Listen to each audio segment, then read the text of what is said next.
Elevate your scent game with a full-bodied experience.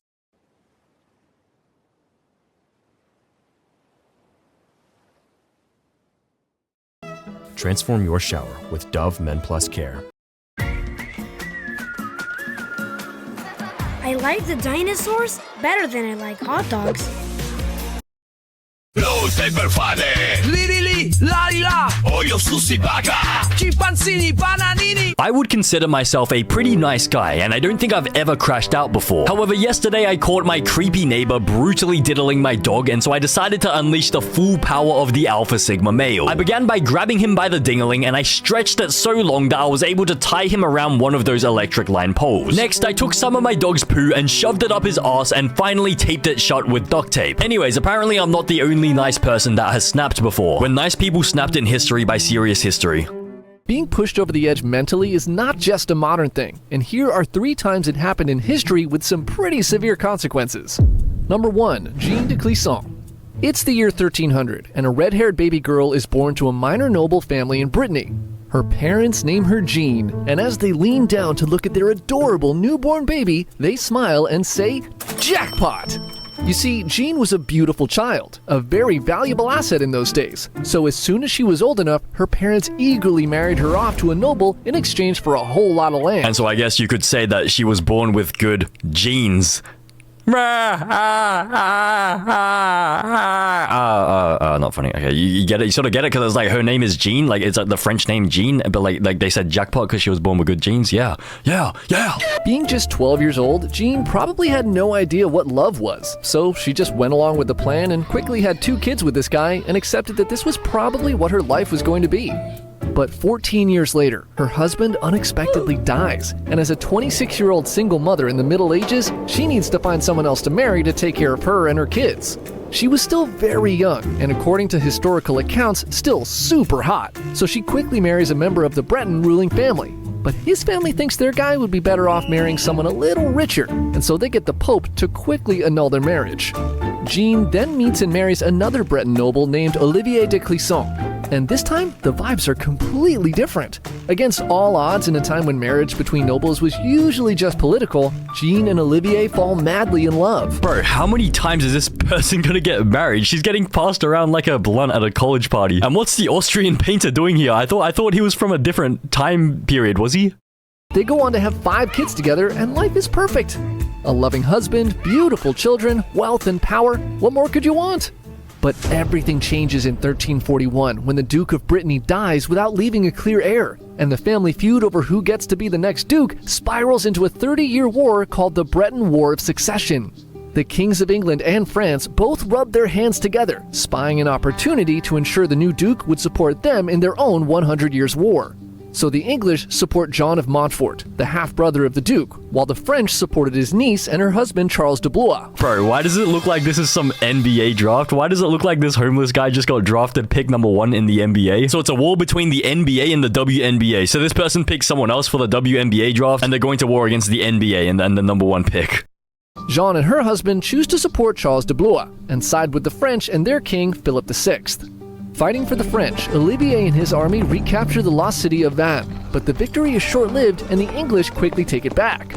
Olivier and other commanders there are captured, and for some reason he's traded back to the French for a suspiciously small amount of money, and this makes the French start to believe he's a traitor. The Pope comes in and calls a timeout on the war in 1343, and in this brief truce, the king invites Olivier and other nobles from Breton to Paris to participate in a tournament to celebrate the newfound peace. Bro, since when could the Pope just come in here and call a timeout? Like, couldn't he just do this forever? Why can't he just call a timeout for like a million years? Like let's end the war. If we can end the war, why wouldn't they end the war? Is the Pope the main character in history? Does he really think he's the main character? Does he have plot armor? Is he invincible? What if someone just unalives him? Like, then no one else can call a timeout. Maybe the Pope was betting on the war. He was betting. It's sort of how like the NBA refs used to bet on the games, and then they got fined and everything. I guarantee the Pope was secretly betting on the war. He was betting. He was choosing his sides. Olivier thinks this is awesome and travels to France. But the second he steps onto French soil, he's arrested and taken prisoner. He's tried for treason and thrown into a dungeon to await his trial. Back in Breton, Jean finds out about this, rushes to Paris, and desperately tries to get her husband released, even going so far as to bribe the king's sergeant, but ultimately fails. Olivier is given a sham trial, and in August, he's marched out to the town square and publicly beheaded. His body's then hung up in Paris, and his head was shipped off to Brittany to be displayed on a spike. Horrific for anyone, but for a noble to be treated like this was the ultimate disrespect. In Brittany, Jean brings her 2 youngest sons to look at their father's severed head. She forces them to stare at their father's pale, lifeless face that is now weeks old and is rotting and covered in a swarm of flies. Bro, is this person serious? What type of mother are you? What sane mother would do this to their children? You're gonna force them to look at their own father's dead head, like just on a stick with like flies all over it? They look young as well. Like, bro, this would traumatize them for the rest of their life. Why would you even do this? Bro, this might actually be a worse mom than, what is it, like Ash Trevino? Is that her name? Inside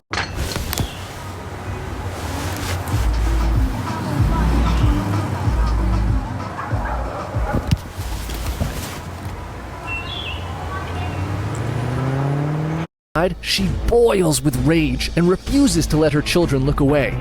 They must understand that the king must pay. And so, at the age of 43, Jean decides to dedicate the rest of her life to making the rest of King Philip's life a living hell. She breaks all ties to France and sells off her entire estate, land, jewelry, anything and everything she owned of value, and uses the cash to raise a small personal army. She arrives at Chateau de Tuffeau, a castle controlled by the French loyalists. She weeps loudly at the castle gates, asking for the men to allow a heartbroken widow entry. The commander of the castle looks down and recognizes her as a noble who supports Charles de Blois and opens the gates. Once the gates are open, Jean's army reveal themselves and storm into the castle. The castle garrison is caught off guard, and Jean orders her men to massacre them all. Bro, this doesn't make any sense at all. How can this woman's Temu army, like her homemade DIY Temu army, overpower the actual king's proper army? Like, wouldn't these people be heavily trained? So you're telling me this woman found a bunch of homeless people and trained them to be even better than the king's actual, like, personal bodyguards? She spares just one man and gives him instructions to give King Philip the regards of Jean de Clisson. She continued to sack castles along the Normandy coast with her personal army, and eventually she buys 3 warships which she paints black and dyes their sails blood red. She names her flagship My Revenge and essentially becomes a pirate. Bro, what is this progression? Like, we're going too fast. We're going way too fast. I don't understand what's happening. How does she go from raising a small Temu army to buying 3 ships? Like, where does she get the money from? Is this some, like, money laundering? Like, does she run, like, an illegal underground gambling ring? So she's on a mission. She's just been plowing through every single castle in France. And now she's on the search for the One Piece. She's gonna find, I guarantee she will find the One Piece before Luffy does. She carries with her a massive axe and begins terrorizing French merchant ships in the English Channel. Her tactics are brutal, as she's not so interested in looting. Her only goal is revenge on the French. The crew of every ship she targets is slaughtered, and she personally beheads every French nobleman she finds with her axe. Only one witness on each ship is left alive to tell the story of what had happened. As word of Jean and her Black Fleet gets back to the king, she becomes known as the Lioness of Brittany. Word of this crazy redhead with these black ships that's f***ing up French merchant ships somehow gets back to the English, and they immediately recognize her as a valuable ally and begin funding her to keep up the good work. But Jean's reign of terror couldn't last forever, and in 1348, the French Navy finally tracked down her fleet. In a brutal battle, her fleet is destroyed and her flagship is boarded. But when the soldiers look for Jean, she's already long gone. She had escaped in a tiny boat with some members of her crew. With no food or water, they floated helplessly for 6 days, and some crew members ultimately did not survive the escape. What, so now she's back to her little Temu army. So she went from massive pirate ships to these little, like, rowboats. She has to build up again, start from scratch. She can do it. She's done it once, she can do it again. Finally, on the 7th day, Jean drifted onto English shores, half dead, but still alive enough to ruin King Philip VI's day. Upon landing in England, she was welcomed by King Edward III as a respected ally. With her ships and crew gone, she decides she had enough of the pirate life. 2 years later, her nemesis, King Philip VI, dies anyway, closing that chapter, and she meets and marries an English knight named Walter Bentley. They return to Brittany together, where she peacefully lived out the rest of her days, dying at the ripe age of 59. Which these days seems way too young, but for a mother of 7 in the 1300s who had also been, a freaking pirate, It was a pretty good run. Bro, first of all, 59 years old, 59, that's like younger than my parents. And second of all, since when did she have 7 kids? But I guess she was married 3 times, so maybe that's how she was able to spawn so many kids. She was literally passed around like a blunt at a college party. That is insane. But yeah, I can already tell she would have been absolutely pissed off that she couldn't kill the king. The king died from natural causes. She wasn't fast enough to actually kill the king herself. But yeah, ultimately, maybe she was just crazy purely because of her red hair. If my hair turns red, run. Number 2, Jirozaemon. It's the end of the 17th century in Japan, and a wealthy charcoal dealer named Jirozaemon from the village of Sano is wandering around the bustling city of Edo. Running a successful business is tough, and Jiro needed some time off to recharge and thought the big city would be the best place to do just that. While walking around, he accidentally stumbles into the pleasure district of Yoshiwara. Accidentally. You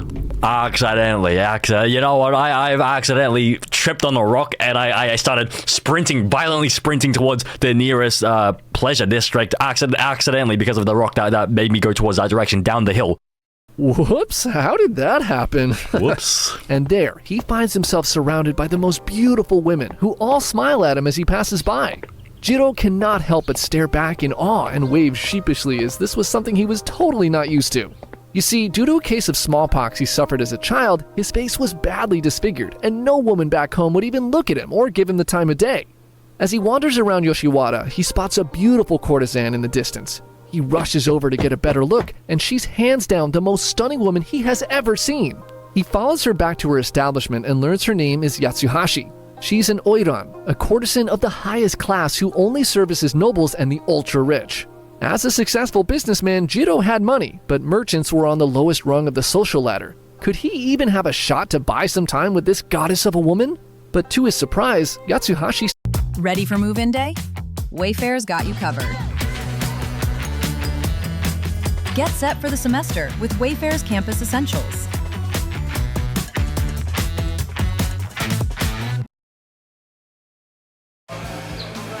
Liberty Bibbity. That's my name. Your name's Liberty Bibberty? You betcha. And I'm here to tell everyone it feels great getting great coverage and savings on car insurance with Liberty Mutual. That's my line, Liberty Bibbity. You're that guy from the commercial. May I have your autograph? Of course. What's it say? smiles and accepts him. Now, it's important to note that at this time, the courtesans in this pleasure district had the right to turn away customers they didn't want to service. And so, for the first time in his life, Jiro seems to have found a woman who can look beyond his scarred face and see him for who he truly is. Yeah, she looked past his scarred face and looked directly into his pockets, and she could see that he had multiple millions of dollars willing to spend. I guarantee the only reason why someone would turn down a customer is if, like, you know, they could clearly see they don't have enough money. Because then it won't be worth it, like, in the end. Like honestly, it would not be worth it. He instantly falls in love. Nothing in his life matters anymore, and he stays in Edo spending all of his time with Yatsuhashi. He begins to shower her with the most extravagant gifts. No expense is too much for the love of his life. Bitcoin. But back home in Sano, without him around, Jiro's charcoal business begins to fall apart. The company soon goes bankrupt, and his home and all of his land are sold off to pay his debts. Without any new money coming in from his business, and having already spent all the money he had on Yatsuhashi, Jiro finds himself penniless, but he can't stop wandering around Yoshiwara obsessively trying to catch his love when she's walking about. One day, Jiro finally manages to catch Yatsuhashi walking in a procession of courtesans, and he calls out to her. She ignores him, and in that moment, he comes to the painful realization that his relationship with her was strictly business. Yeah, because like I said before, she looked straight past that ugly face and looked directly into your wallet. She doesn't care how long your sword is. All she cares about is how deep your pockets are. And now that your business is burnt down, you have no new revenue coming in. So wait, this would be a bit of a weird life to live. Like, imagine running a really rich charcoal business that, like, you know, gives you, like, let's say $5 million in profit every single year. And then every single day of the year, you spend at this place with this woman, and you're spending maybe like $3 million across the year every single year. It seems like heaven, but like, if you just think about it, that is just so weird. Like,